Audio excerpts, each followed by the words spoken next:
दोस्तों, एक बादशाह ने किसी बात पर खुश होकर एक शख्स को ये इख्तियार दिया कि वो सूरज गरूब होने तक जितनी ज़मीन का दायरा मुकम्मल कर लेगा वो ज़मीन इसको अलाट कर दी जाएगी, और अगर वो दायरा मुकम्मल ना कर सका और सूरज गरूब हो गया तो इसे कुछ नहीं मिलेगा।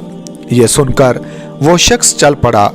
चलते चलते ज़ोहर हो गई तो इसे ख्याल आया कि अब वापसी का चक्कर शुरू कर देना चाहिए, मगर फिर लालच ने गलबा पा लिया और सोचा कि थोड़ा सा और आगे से चक्कर काट लूं। फिर वापसी का ख्याल आया तो सामने के खूबसूरत पहाड़ को देखकर इसने सोचा इसको भी अपनी जागीर में शामिल कर लेना चाहिए। अलगर्ज वापसी का सफ़र काफ़ी देर से शुरू किया। अब वापसी में यूं लगता था जैसे सूरज ने इसके साथ मुसाबकत शुरू कर दी है।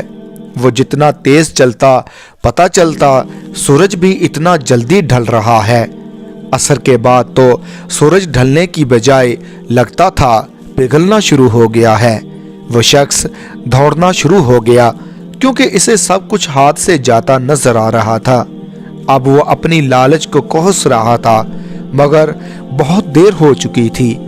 दौड़ते दौड़ते इसका सीना दर्द से फटा जा रहा था, मगर वो था कि बस दौड़े जा रहा था।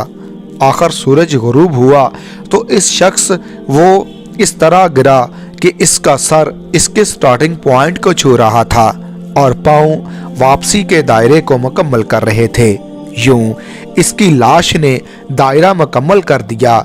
जिस जगह वो गिरा इसी जगह इसकी कब्र बनाई गई और कब्र पर कुतबा लगाया गया जिस पर लिखा था, इस शख्स की ज़रूरत बस इतनी सारी जगह थी जितनी जगह इसकी कब्र है।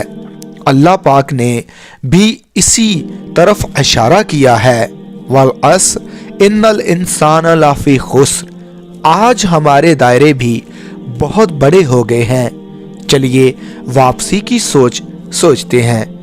अल्लाह पाक हमें मौत से पहले मौत की तैयारी की तौफीक नसीब फरमाए और खात्मा बिल खैर फरमाए। आमीन।